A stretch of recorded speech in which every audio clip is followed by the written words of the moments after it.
Hello students, good morning all of you. Dear students, today we are going to continue the chapter that is nutrition in animals. Okay, so we are on the process of digestion in human beings. Okay, so human beings में digestion के process को हम पढ़ रहे थे. So सबसे पहले हमने पढ़ा था कि buccal cavity में digestion कैसे होता है. After that in stomach. Now the food goes in small intestine. Okay, so you have seen in this picture कि क्या क्या process है. पहले जो है आपका esophagus से होते हुए stomach में आएगा, then आपका जो कॉइल्ड एक ट्यूब होती है जिसको स्मॉल इंटेस्टाइन बोलते हैं उसमें फूड जाता है. ठीक है, तो जो डिवीजन होता है यानी कि जो डाइजेशन है फूड का, कुछ क्या बहुत ज्यादा जो डाइजेशन है वो आपका स्टमक में हो चुका होता है और जो चीजें बची होती हैं डाइजेशन के लिए वो आपका स्मॉल इंटेस्टाइन में होता है. ओके, सो स्मॉल इंटेस्टाइन के पास क्या होते हैं, जस्ट आपके स्टमक के बिलो एक ग्लैंड होती है, pancreas. So pancreas is a leaf like gland. Okay, and हमारे स्टमक के जो है आपके दूसरे साइड पे इधर एक बड़ी सी ग्लैंड होती है जिसको लीवर बोलते हैं. तो दोनों ग्लैंड से क्या होते हैं, उस टाइम जब फूड आपका स्मॉल इंटेस्टाइन में जाता है उसी टाइम क्या होते हैं, उन दोनों ग्लैंड से जो है आपके जूस सिक्रीट होते हैं. ओके, और उस वो जूस में क्या होते हैं, डाइजेस्टिव एंजाइम्स होते हैं जो फूड को फर्दर डाइजेस्ट करते हैं और जो भी जितना भी आपको फाइन पेस्ट बनाना होता है वो स्मॉल इंटेस्टाइन में बन चुका होता है. Okay, so we can say कि स्मॉल इंटेस्टाइन में फूड जो होता है वो कंप्लीटली डाइजेस्ट हो चुका होता है. अब उसके बाद कहीं पे फूड को डाइजेस्ट नहीं करना है. सो होता क्या है कि स्मॉल इंटेस्टाइन में जब फूड आपका आता है सो लीवर से क्या होता है, एक जूस सिक्रीट होता है that is called as bile juice. उसको क्या बोलते हैं, बाइल जूस बोलते हैं. बाइल जूस में बेसिकली कोई एंजाइम नहीं होता है.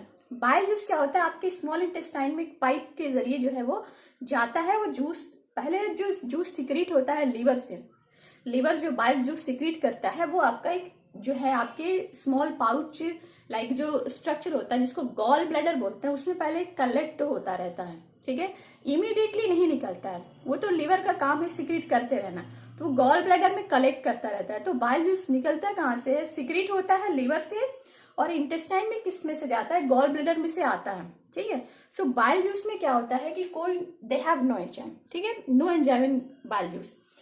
बाइल जूस क्या करता है, बेसिकली जो फूड आपका स्टमक से आ रहा होता है उसका मीडियम चेंज कर देता है. यानी कि फूड एसिडिक है तो उसको अल्केलाइन कर देता है, क्योंकि स्टमक में आपने पढ़ा कि HCl सिक्रीट होता है और वो HCl क्या करता है, फूड को एसिडिक बना देता है. अब क्या करना है, फूड को दूसरे नेचर में चेंज करना है, उसको अल्केलाइन बनाना होता है. तो बाइल जूस क्या करता है, फूड को अल्केलाइन करता है. ओके, नाउ बाइल जूस क्या करता है कि हमने अभी तक आपने कार्बोहाइड्रेट्स का डाइजेशन पढ़ा कि कार्बोहाइड्रेट्स जो होता है स्टार्च वो आपका फूड में हमने अगर लिया है तो माउथ में जो सैलिवरी ग्लैंड्स होती हैं उनको वो सलाइवा जो सिक्रीट होता है वो उसको डाइजेस्ट करता है. ठीक है, और उसके बाद स्टमक में आपका पेप्सिन जो है वो प्रोटीन को डाइजेस्ट करता है. बचा कि आपका फैट, अगर आपने फैट लिया हुआ होता है तो फैट क्या होता है, ना ही माउथ में डाइजेस्ट होता है और ना ही आपका स्टमक में. फैट जो है आपका स्मॉल इंटेस्टाइन में आके डाइजेस्ट होता है.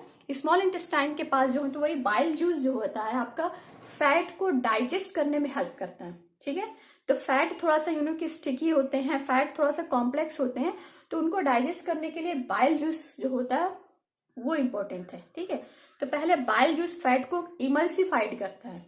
ओके, ना उसी टाइम क्या होता है, पैंक्रियाज यूसेंसी की लीफ लाइक स्ट्रक्चर है. ठीक है, तो पैंक्रियाज क्या करता है कि पैंक्रियाटिक जूस सिक्रीट करता है. ठीक है, सो पैंक्रियाज सिक्रीट्स पैंक्रियाटिक जूस और उस जूस में क्या होते हैं, बहुत सारे एंजाइम्स होते हैं. ठीक है, जो कार्बोहाइड्रेट्स को जो बचा हुआ उसका डाइजेशन है उसको कंप्लीट करते हैं, प्रोटीन का डाइजेशन कंप्लीट करते हैं और फैट का डाइजेशन कंप्लीट करते हैं. ठीक है, तो पैंक्रियाटिक जूस में से जो भी एंजाइम्स निकलते हैं वो तीनों न्यूट्रिएंट्स को पूरी तरह से डाइजेस्ट कर देते हैं. ओके, सो हियर यानी कि in small intestine food is completely digested. Okay, clear. तो होता क्या है कि जो प्रोटीन्स होता है, ठीक है, तो अल्टीमेटली हम देख रहे थे कि आपका फूड किस चीज में डाइजेस्ट हो जाता है. तो कार्बोहाइड्रेट्स जो होता है, carbohydrates are digested into glucose, यानी कि कार्बोहाइड्रेट्स फाइनली ग्लूकोज में चेंज हो जाता है. प्रोटीन जो होते हैं वो आपके एमिनो एसिड्स में चेंज हो जाते हैं. फैट्स जो होते हैं वो ग्लिसरॉल एंड फैटी एसिड में चेंज हो जाते हैं. ओके, नाउ इन सब चीजों में चेंज होने के बाद जो आपका फूड डाइजेस्टेड फूड है वो आपका now the digested food is absorbed by the intestinal wall. ठीक है, वहीं पे फूड का डाइजेशन कंप्लीट भी होता है और वहीं पे आपका फूड एब्जॉर्ब भी किया जाता है। Okay, now so today now next is the digestion absorption of food. ठीक है, तो अब हम थर्ड स्टेप पढ़ेंगे, that is absorption of. Now in small intestine food is absorbed. Okay, so absorption of food of digested food. ठीक है, तो जो भी जैसे कि प्रोटीन्स का आपका अमीनो एसिड में डाइजेस्ट हुआ है तो amino acids, glucose, fatty acid and glycerol जो है उसका एब्जॉर्प्शन क्या होगा। ठीक है, तो स्मॉल इंटेस्टाइन में क्या होता है कि आपका फूड एब्जॉर्ब किया जाता है। ठीक है, एब्जॉर्ब किया जाता है यानी कि किस में एब्जॉर्ब किया जाएगा। स्मॉल इंटेस्टाइन की वॉल में क्या होते हैं, आपके ब्लड कैपिलरीज अरेंज होती हैं, तो वो ब्लड कैपिलरीज में फूड जो है वो एब्जॉर्ब कर लिया जाता है और उसी ब्लड कैपिलरीज से फिर वो फूड जो है आपकी पूरी बॉडी में ट्रांसपोर्ट किया जाएगा, यानी कि जो न्यूट्रिएंट्स हमने एब्जॉर्ब किया जाए है वो आपके पूरी बॉडी में ट्रांसपोर्ट किया जाएगा। ओके, सो एब्जॉर्प्शन के लिए क्या होता है कि हमारी जो स्मॉल इंटेस्टाइन होती हैं, यू नो कि स्मॉल इंटेस्टाइन जो है वो क्वायर होती हैं, ठीक है, और लॉन्ग होती हैं। ठीक है, स्मॉल इंटेस्टाइन लॉन्ग होती है और लार्ज इंटेस्टाइन शॉर्ट होती है। तो स्मॉल इंटेस्टाइन जो होती है वो उसमें इस तरह से उसका जो है उसका हम कह सकते हैं उसका स्ट्रक्चर होता है कि वो एब्जॉर्प्शन के लिए जो है वो सही होती हैं। ठीक है, ये क्वेश्चन हो सकता है कि why food is absorbed in small intestine not in large intestine. ठीक है, तो जब फूड को हम स्मॉल इंटेस्टाइन में एब्जॉर्ब कर लेते हैं तो लार्ज इंटेस्टाइन का क्या काम है। ठीक है, तो लार्ज इंटेस्टाइन में उस तरह का कोई स्ट्रक्चर नहीं होता है कि हम फूड को एब्जॉर्ब कर सके, होता है लेकिन वो न्यूट्रिएंट को नहीं एब्जॉर्ब कर सकते। ठीक है, तो पहले हम स्मॉल इंटेस्टाइन पढ़ रहे हैं, तो स्मॉल इंटेस्टाइन में क्या स्ट्रक्चर्स होते हैं जिसकी वजह से फूड को एब्जॉर्ब करने में जो है वो इजीली एब्जॉर्ब होता है। तो सबसे पहली चीज क्या होती है कि small intestine is very long, सबसे लंबी होती है, तो हम बहुत ज्यादा न्यूट्रिएंट को एब्जॉर्ब कर सकते हैं कम टाइम में। सेकेंड वन इज की जो वॉल ऑफ इंटेस्टाइन होती है वो बहुत ही पतली होती है। ठीक है, and it allows to rapid diffusion of substances. तो the wall of intestine is very thin. ठीक है, बहुत ही पतली होती है तो बहुत जल्दी से डिफ्यूज हो जाता है, यानी कि एब्जॉर्ब कर लिया जाता है। Okay, so this increases the you know की सरफेस एरिया। ओके, सो काफी लॉन्ग होती है। ठीक है, दूसरी चीज की इसकी जो आपकी वॉल होती है काफी थिन होती है ताकि इजिली जो है वो एब्जॉर्ब हो सके। और इसके वॉल में क्या होता है, स्मॉल इंटेस्टाइन की वॉल में जो है it have numerous finger like projections called as villi. ठीक है, उसको क्या बोलते हैं, विलाई बोलते हैं। तो ये विलाई क्या होते हैं आपके, villi increases the surface area of absorption about 5 times. ठीक है, तो यानी कि अगर विलाई नहीं होता तो स्लो डिफ्यूजन होता है और स्लो एब्जॉर्प्शन होता है। विलाई की वजह से क्या जो एब्जॉर्प्शन हो रहा है वो 5 गुना ज्यादा हो रहा है। ठीक है, तो इसकी वजह से क्या होता है आपका फूड जो है वो इजीली एब्जॉर्ब कर लिया जाता है। ठीक है, विलाई का एक स्ट्रक्चर अगर हम देखें, you can see in the picture की विलाई जो होता है सिंगुलर में इसको विलस बोलते हैं। ओके, तो विलस क्या होता है वो इस तरह का होता है। ठीक है, you can see in the diagram, picture में आप देख सकते हो। सो विलाई क्या होता है, हैव यू नो की सप्लाइड विद एन आर्टेरियोल। ठीक है, तो इसके ऊपर ब्लड कैपिलरीज जिसको आर्टेरियोल बोलते हैं वो होती है, arteriole and venule blood capillaries होंगी। उसके में आपका एक लिम्फ वेसल होती है जिसको लैक्टिल बोलते हैं और लिम्फ कैपिलरीज होती हैं। तो जो न्यूट्रिएंट्स होते हैं वो आपके ब्लड कैपिलरीज में एब्जॉर्ब कर लिए जाते हैं। Okay, clear by these villus and villi.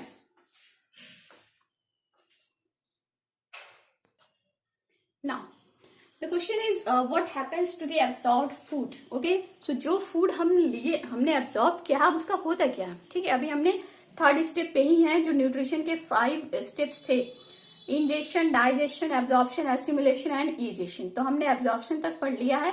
अब हमने देखना है कि जो फेट यानी कि जो एब्जॉर्ब फूड होते हैं उनका क्या फेट है, उनका क्या होता है।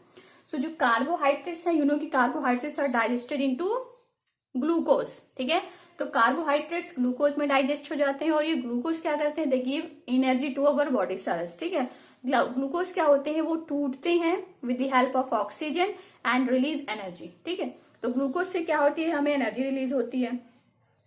एंड जो एक्सेस ग्लूकोज होता है that are stored in our liver cells. तो अगर हमने बहुत ज्यादा कार्बोहाइड्रेट ले लिया है, इंस्टेंट एनर्जी तो मिल गई, जो बचे हुए ग्लूकोज होते हैं वो कहाँ पे स्टोर कर लिए जाते हैं, लीवर सेल्स में स्टोर कर लिए जाते हैं। ओके, नाउ प्रोटीन्स, अगर हमने प्रोटीन्स लिया हुआ है तो यू नो कि proteins are digested into amino acids. Proteins जो अल्टीमेटली जो होता है वो अमीनो एसिड्स में चेंज हो जाता है। तो वो अमीनो एसिड्स का क्या होता है, वो अमीनो एसिड्स जो होते हैं वो हमारी बॉडी बिल्डिंग में हेल्प करते हैं, ठीक है, यानी कि हमारी बॉडी के जो प्रोटीन्स होते हैं उनको बनाने में हेल्प करते हैं। ओके, नाउ नेक्स्ट है आपका फैट्स, ठीक है। हमने जो फैट्स लिया होता है तो वो फैट्स जो होते हैं, फैट्स भी आपके एनर्जी गिविंग फूड होते हैं, लेकिन कार्बोहाइड्रेट्स के प्रेजेंस में जो है आपके फैट का यूज नहीं करते हैं। हाँ, अगर कार्बोहाइड्रेट नहीं है तो हम फैट का यूज कर सकते हैं। तो फैट क्या होता है, उसका इमीडिएटली कोई यूज नहीं है, तो वो आपके बॉडी सेल्स में जो होते हैं, जो टिश्यूज फैट को स्टोर करने वाले होते हैं, उनमें वो फैट जाके स्टोर हो जाता है।